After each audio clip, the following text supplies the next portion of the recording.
Hi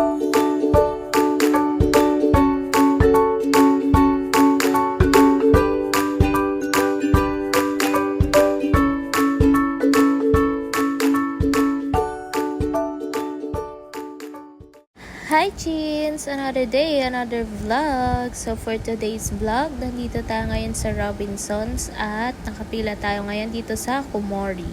So, Kumori ata yung tawag sa kanya, basta yun na yun. Yun yung basa ko. And eto na siya guys. Ito yung una kong in-order, which is yung Hanjuku cheese. Pero, hindi lang siya cheese yung nasa loob. 3 flavor sila. So, yung isa dito is yung New York cheesecake. Second is yung Oreo. Tapos third yung pure cheesecake lang. So, titikman natin sila isa-isa. Ayan, pinakita ko lang sa inyo. And, ang price nito siguro nasa 400 plus. So, this is it pansit guys. So, ito yung una kong titikman, which is yung cheesecake lang siguro talaga siya. So, yung fluffy siya pag ginawakan mo, and then yung nasa unahan niya, alam niyo yung sa cake, parang yung, ano ba tawag doon? Basta yung nasa taas niya. Tapos yung nasa huli, yun din, parang siyang yung texture ng cake talaga, ayan.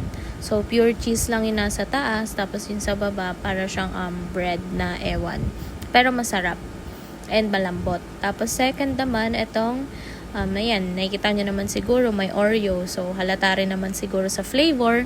And so guys, pagpasensyahan nyo na rin pala yung kuko ko. Hindi pa siya updated. Na-update pala ang kuko. So ayan guys. Tapos yung nasa baba niya, yun na yung cheesecake.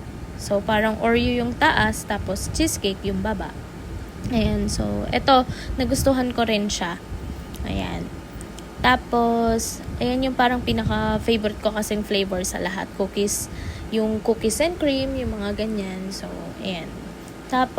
Tapos guys, sorry, may utang ako sa inyo. Hindi ko pala na video yung last, which is yung New York cheesecake, kung ano yung lasa. Pero ayun, lahat naman sila masarap, and try nyo na rin. Nasa Robinsons lang sila.